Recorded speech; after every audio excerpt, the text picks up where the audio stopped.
ప్రియమైన దేవుని బిడ్డలారా, మీకును మీ కుటుంబములకును శుభోదయం.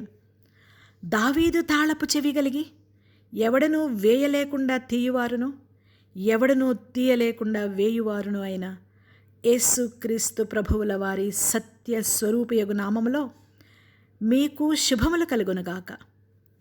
ప్రియులారా, మనము ధ్యానిస్తున్న రీతిగా పరిశుద్ధాత్మ దేవుడు ప్రవక్త అయిన దానియేలు ద్వారా, ప్రకటికుడైన యోహాను ద్వారా శృంగధ్వని వలె తీర్పు జరుగుచున్నదనియు, సమయము సమీపించినది గనుక పశ్చాత్తాప్త హృదయములతో పాపక్షమాపణ పొందుకుంటూ ఆయన సత్యములో, పరిశుద్ధతలో, నిత్య సువార్తలో, చివరిగా దేవుని ముద్రలో స్థిరపడమనియు, మన హృదయములను కలవరపడకుండా ఆయన ఏర్పాటు చేస్తున్న స్థలమునకు ఆయన రెండవసారి త్వరలో వచ్చుచున్నాననియు, ఆ పరలోక పట్టణమునకు తీసుకొని వెళతానని, ఆయన సిద్ధపరిచిన జీతము ఆయన యొద్ద ఉన్నదని భూజనులందరకు ప్రకటిస్తున్న చివరి హెచ్చరిక వర్తమానమును గూర్చి మనము పరిశీలిస్తున్నాము.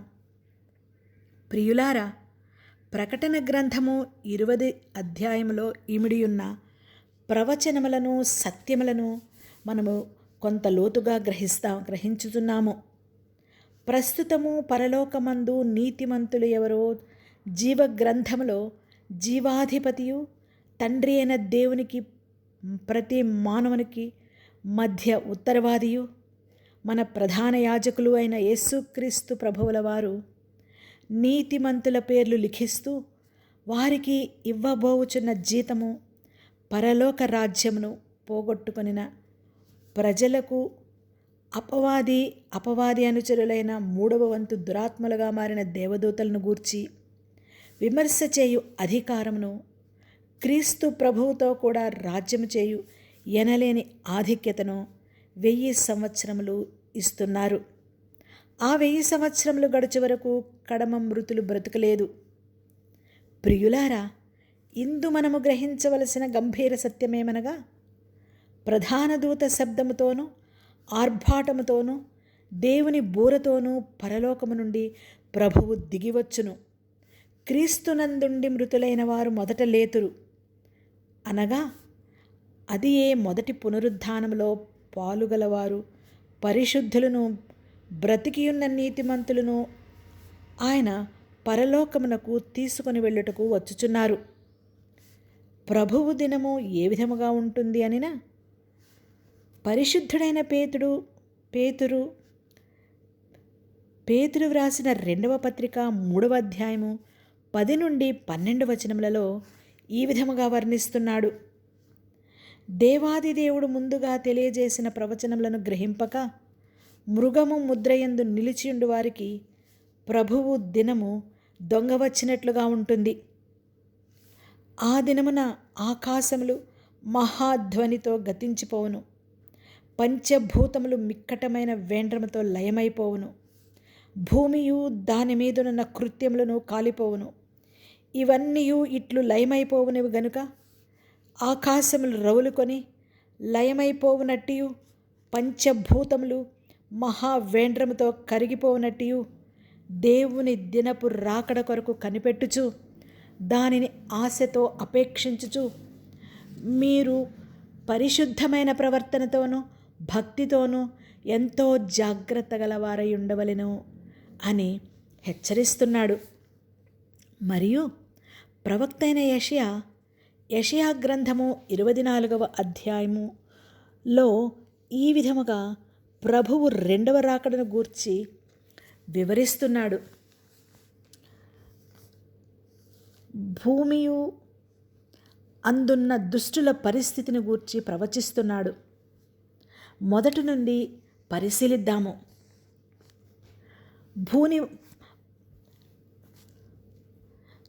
ఆలకించుడి, యెహోవా దేశమును వట్టిదిగా చేయుచున్నాడు.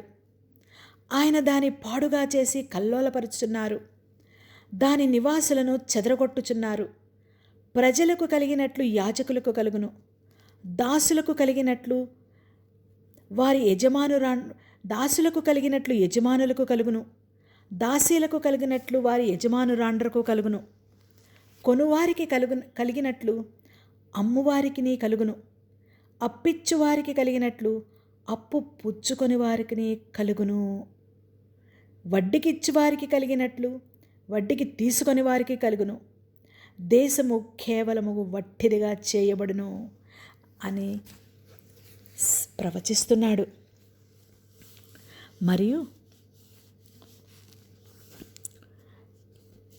యెహోవా ఇలాగు సెలవిచ్చుచున్నారు, దేశము వ్యాకులము చేత వాడిపోవచున్నది, లోకము దుఃఖము చేత క్షీణించిపోవచున్నది. భూజనులలో గొప్పవారు క్షీణించిపోవచున్నారు. లోక నివాసులు ధర్మశాస్త్రములను అతిక్రమించి ఉన్నారు. కట్టడను మార్చి నిత్య నిబంధనను మీరి ఉన్నారు. దాని నివాసుల చేత లోకము అపవిత్రమాయను అని. ప్రియులారా, ధర్మశాస్త్రకర్త ఇచ్చిన 10 ఆజ్ఞల ధర్మశాస్త్రమును ఈ మానవులు అతిక్రమించి ఉన్నారు అంటూ నిత్య నిబంధన అయిన కట్టడను మార్చి మీరుట అనగా సృష్టికర్త దేవుడు ఆయనను ఆరాధించు నియామక కాలమైన విశ్రాంతి దినమును ఆచరించవలెనని నిత్య నిబంధనగా ఎల్లప్పుడూ భూ ప్రజలందరికీ గురుతుగా ఆయన నియమించి ఉన్నారు. 6 దినములలో ఆకాశమును, భూమిని, సముద్రమును, జలధారలను చేసిన సృష్టికర్తనే ఆరాధించవలెనని ఆయన ఇచ్చిన నిత్య నిబంధనను వారు గుర్తించక మృగమునకు, ఘటసర్పమునకు ఆరాధన చేస్తూ ఉండుటను బట్టి అపవిత్రత, శాపము, నాశనము తెచ్చుకొని శిక్షకు పాత్రులయ్యారు.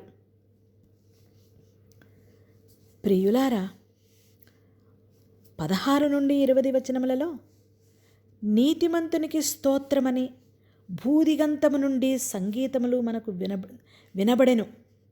అప్పుడు నేను, అయ్యో నాకు శ్రమ, నేను చెడిపోతిని, మోసము చేయువారు మోసము చేయుదురు, మోసము చేయువారు బహుగా మోసము చేయుదురు అని ప్రకటన గ్రంథము 22వ అధ్యాయము 11వ వచనములో ప్రకటికుడైన యోహాను తెలియచేస్తున్నట్లుగా, అన్యాయస్తుడు ఇంకను అన్యాయస్తుడుగానే ఉండనిమ్ము, నీతిమంతుడు ఇంకను నీతిమంతుడుగానే ఉండనిమ్ము అను ప్రవచనము ఇక్కడ నెరవేరుచున్నది. భూనివాసి, నీ మీదికి భయము వచ్చెను, గుంటయు ఉరియు నీకు తటస్థించెను, తూములు పైకి తీయబడి ఉన్నవి, భూమి పునాదులు కంపించుచున్నవి, భూమి బొత్తిగా బద్దలైపోవచున్నది, భూమి బహుగా దద్దరిల్లుచున్నది, భూమి మత్తుని వలె కేవలము తూలుచున్నది, పాకవలె ఇటు అటు ఊగుచున్నది, దాని అపరాధము దాని మీద భారముగా ఉన్నది, అది పడి ఇకను లేవదు అని సెలవిస్తున్నాడు. ప్రియులారా, ఈ విషయమునే ప్రవక్త అయిన ఇర్మియా గ్రంథము 4వ అధ్యాయము 21వ వచనము నుండి ప్రభువు 2వ రాకడను గూర్చి వివరిస్తున్నాడు. నేను ఎన్నాళ్ళు ధ్వజమును చూచుచుండవలెను, బూరధ్వని నేను ఎన్నాళ్ళు వినుచుండవలెను. నా జనులు అవివేకులు, వారు నన్నెరుగరు, వారు మూఢులైన పిల్లలు, వారికి తెలివిలేదు. కీడు చేయుటకు వారికి తెలియను గాని మేలు చేయుటకు వారికి బుద్ధి చాలదు. నేను భూమిని చూడగా అది నిరాకారముగాను శూన్యముగాను ఉండెను. ఆకాశము తట్టు చూడగా అచ్చట వెలుగు లేకపోయెను. పర్వతములను చూడగా అవి కంపించుచున్నవి, కొండలన్నీయు కదులుచున్నవి. నేను చూడగా నరుడొకడును లేకపోయెను. ఆకాశ పక్షులన్నీయు ఎగిరిపోయిండెను. నేను చూచుచుండగా ఫలవంతమైన భూమి ఎడారి ఆయెను. అందులోని పట్టణములన్నీయు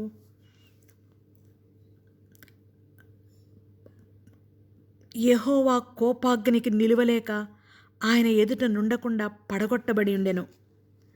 దానిని బట్టి భూమి దుఃఖించుచున్నది, ఆకాశము కారు కమ్మి ఉన్నది అంటూ ప్రకటికుడైన యోహాను ద్వారా ప్రకటన గ్రంథము 6వ అధ్యాయము 14 నుంచి 17 వచనములలో ఈ విధముగా తెలియజేస్తున్నాడు. ఆకాశ మండలము చుట్టబడిన గ్రంథము వలెనై తొలగిపోయెను. ప్రతి కొండయు ప్రతి ద్వీపమును వాటి వాటి స్థానములు తప్పెను. భూరాజులను, ఘనులను, సహస్రాధిపతులను, ధనికులను, బలిష్ఠులను, ప్రతి దాసుడును, ప్రతి స్వతంత్రుడును కొండ గుహలలోను బండల సందులలోనూ దాగుకొని సింహాసనాసీనుడై ఉన్న వాని యొక్కయు గొర్రెపిల్ల యొక్కయు ఉగ్రత మహాదినము వచ్చెను. దానికి తాళజాలిన వాడెవడు? మీరు మా మీద పడి ఆయన సన్నిధికిని గొర్రెపిల్ల ఉగ్రతకును మమ్మును మరుగు చేయుడు అని పర్వతములతోనూ బండలతోనూ చెప్పుచున్నారు అని. ప్రియులారా, ప్రభువు రాకడ, రెండవ రాకడ దినము ఏ విధముగా ఉండబోచున్నదో ఇప్పుడు మనము పరిశీలించి ఉన్నాము. మరిన్ని విషయములు రేపటి దినములో నేర్చుకుందాము. మహాపరిశుద్ధులను మహోన్నతులను అయిన యేసుక్రీస్తు ప్రభువుల వారి మహామహిమగల నామములో మీకును మీ కుటుంబములకును ఎల్లప్పుడూ ఆయన నీతి, విధేయత, మెండైన ఆశీర్వాదములు, దీవెనలు ఎల్లప్పుడూ అనుగ్రహింపబడునుగాక. ఆమేన్.